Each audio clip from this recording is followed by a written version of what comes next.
안녕하세요. 경자입니다. 이번 주는 6월 중 가장 청약하는 종목이 많은 3주차입니다. 공모주가 6종목, 그리고 실권주가 나올 가능성이 있는 유상증자도 2종목이 있습니다.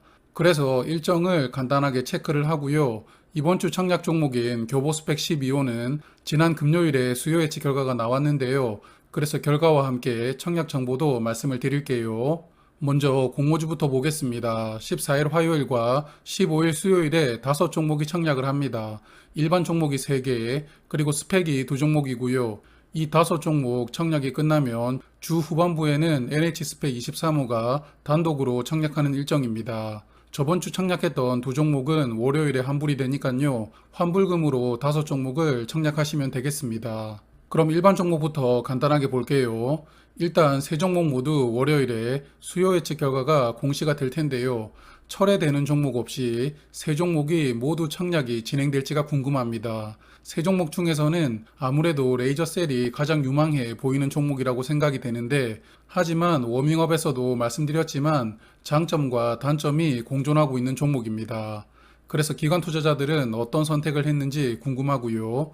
레이저셀은 상당 공모가 기준으로 224억 원을 모집하고요. 삼성증권이 주관을 합니다. 그리고 보로노이는 아마도 상장을 한다면 공모가는 4만 원으로 정해졌을 것 같은데요.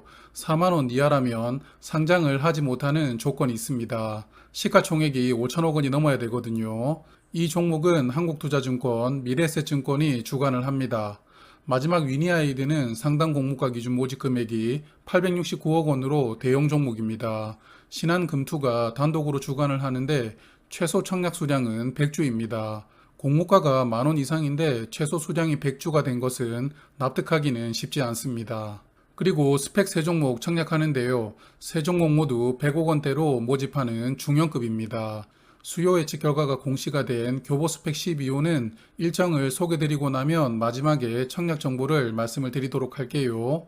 그리고 2주 만에 상장하는 종목이 나옵니다. 범한 퓨얼셀인데요. 17일 금요일에 상장을 합니다.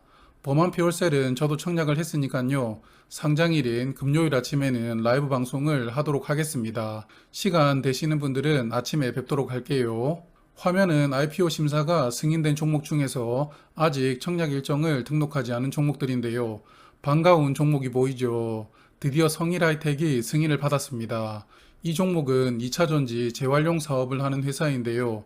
과연 공모가를 어떻게 책정을 하고 등장했을지 궁금합니다. 그리고 나머지 종목들을 보면 소카는 여전히 눈치를 보고 있고 나머지 바이오 종목들도 숨죽이고 있는 것 같습니다. 숨만 죽인다고 해결될 문제는 아니니까 기존에 투자했던 친구들이 조금 양보해서 현실적인 공모가로 얼른 등장해 주기를 바라봅니다. 이번에는 실권주 보겠습니다. 실권주가 나오는 게 확정된 종목은 없고요. 가능성이 있는 종목은 2종목 있습니다. CS 베어링과 코스모 화학인데요. CS 베어링은 화요일과 수요일에 KB증권에서 청약을 하는 일정이고, 코스모 화학은 16일과 17일에 역시나 KB증권에서 청약을 하는 일정입니다. 실권주가 나온다면 공모주들과 일정이 겹치죠. 3주차 청약이 조금 더 풍성해질 수 있겠습니다. CS 베어링은 유상증자 가격과 현재 주가 갭은 36% 벌어져 있고요. 우리 사주에 배정된 수량이 없습니다. 그래서 개인적으로는 실권주가 나올 가능성은 낮을 것으로 생각이 되고요. 코스모 화학도 주가 갭은 25% 벌어져 있지만 우리 사주 조합에 20% 배정을 했거든요. 그래서 이 종목은 실권주가 나올 가능성이 중간 정도라고 생각은 되는데, 여하튼 실권주가 나오면 정리하고 말씀드리도록 할게요. 자, 그럼 교보스펙 12호 청약 정보를 간단히 말씀을 드리고 마무리하겠습니다. 총 575만 주를 모집하는 중형 스펙이고요. 일반 투자자에게는 약 144만 주가 배정이 됩니다. 희석 비율은 약 15% 정도인데요. 스펙 평균 정도의 비율이라고 생각됩니다. 교보증권에서 청약할 수 있고요. 일반 고객은 7만 주까지 청약할 수 있습니다.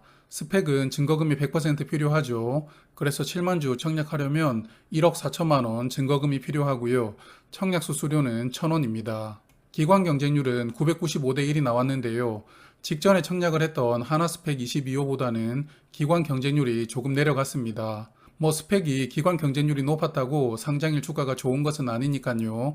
그냥 참고만 하시면 좋을 것 같고요. 그리고 교보증권도 스펙은 의무 확약을 신청받지 않습니다. 그래서 의무 확약은 없었습니다. 화면은 최근에 상장했던 스펙인데요. 신한 스펙 9호까지 상장일에 2,200원대로 시작을 하다가 상상인 스펙과 하나 스펙 22호는 2,160원 정도로 상장일을 마감을 했습니다. 지난 금요일 기준 스펙 주가를 보면 급등이 나왔던 키움 스펙 6호를 제외하면 대부분 2,160원에서 2,200원 정도로 주가가 머물고 있는데요. 그러므로 교보 스펙 12호도 특별한 변수가 없다면 상장일에 2,160원에서 2,200원 사이에서 주가는 형성되지 않을까 싶습니다. 이번 스펙의 최대 주주는 더벨입니다. 주로 경제 관련된 뉴스를 전문적으로 다루는 신문사인데요. 제가 공모주 관련된 기사를 참고할 때 더벨 기사를 주로 참고를 하는데 이렇게 스펙 최대 주주로 만나니까 반갑기도 하고 어리둥절하기도 합니다. 여하튼 전문 투자자가 아닌 언론사가 스펙의 최대 주주라는 것은 좀 특이합니다. 대표이사는 조광재라는 분인데요. 발기인으로 참여를 하는 JCS의 자산운용의 대표이사입니다. 이력을 보니 NH투자증권에서 오랜 기간 근무를 하셨더라고요. 그래서 커리어가 화려한데요. 스펙 합병을 주관했던 회사들도 많습니다.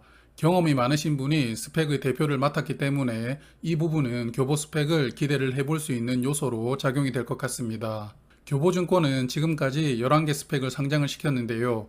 이번이 12번째 스펙입니다. 상폐된 스펙이 고작 하나뿐인데요. 15년도에 상장한 5호 스펙만 상폐가 되었습니다.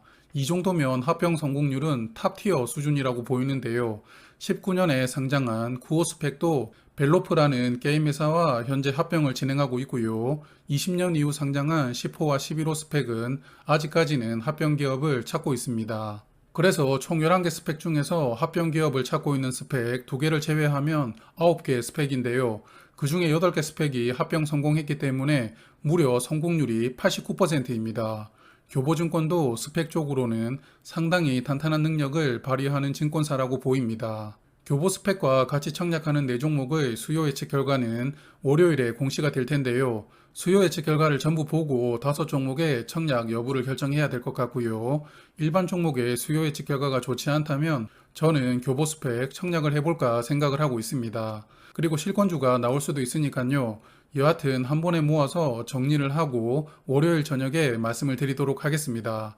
그럼 남은 주말 행복한 시간 되시고요. 저는 여기에서 인사를 드릴게요. 고맙습니다.